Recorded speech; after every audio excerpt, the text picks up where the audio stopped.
Alors je m'appelle Suzy, jeune ambassadrice chez One et aujourd'hui on va faire une vidéo où on va déconstruire les idées sur la santé mondiale. Alors est-ce que vous pouvez vous présenter brièvement s'il vous plaît ? Oui, bonjour Suzy, je suis Lionel Caruana, je suis gestionnaire de portefeuille au Fonds mondial dans le département de gestion des subventions et je couvre la République du Congo. Vrai ou faux, est-ce qu'aujourd'hui nous disposons de tous les moyens pour mettre fin à l'épidémie du sida ? Alors oui, c'est vrai, nous disposons aujourd'hui des moyens scientifiques et médicaux pour mettre fin à l'épidémie de sida. Par exemple, du côté des traitements, les traitements antirétroviraux vous permettent aujourd'hui de vivre longtemps, en bonne santé et de réduire considérablement le risque de transmission.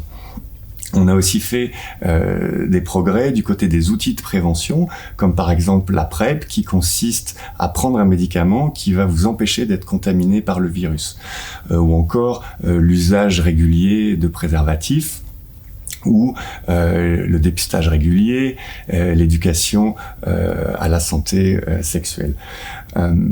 Donc les résultats, les avancées sont considérables et pourtant on constate que l'épidémie persiste.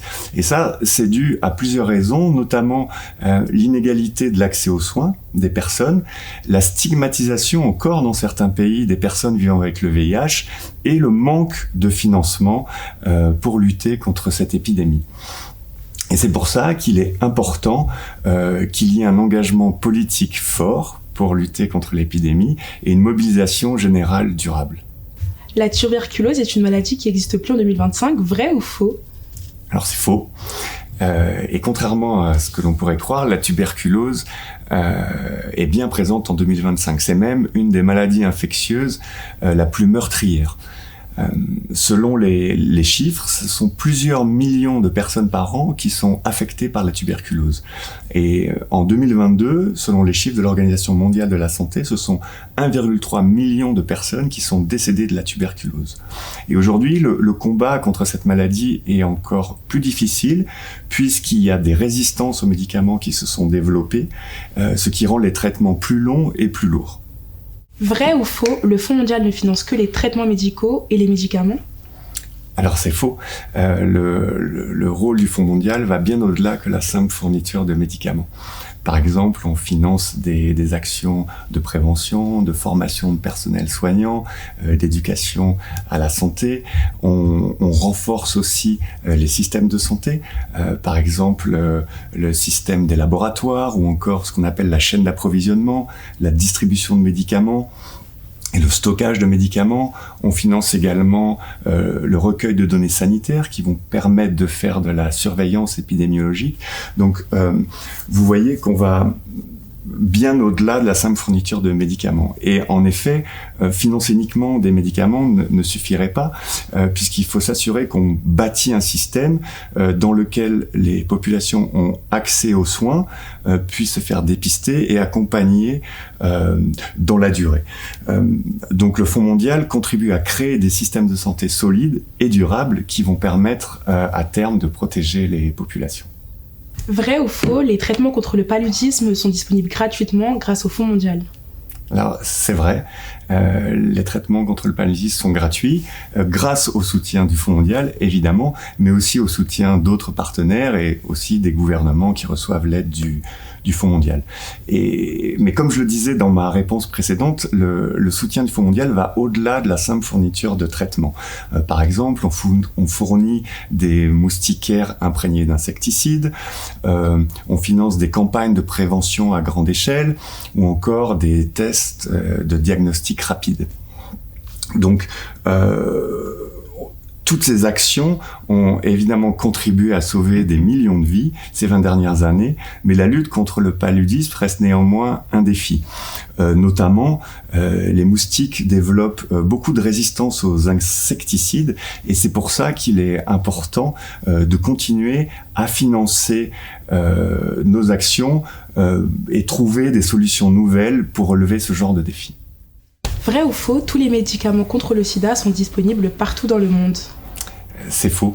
Malheureusement, la disponibilité des médicaments selon les pays reste très inégale. Bien souvent, dans les pays riches, les derniers traitements disponibles, ce qu'on appelle les traitements de dernière génération, sont disponibles plutôt rapidement. Mais dans les pays pauvres ou à revenus intermédiaires, ces traitements mettent un peu plus longtemps à arriver. Et les causes sont multiples, le coût trop élevé de certains traitements, la faiblesse des systèmes de santé, la faiblesse en infrastructure.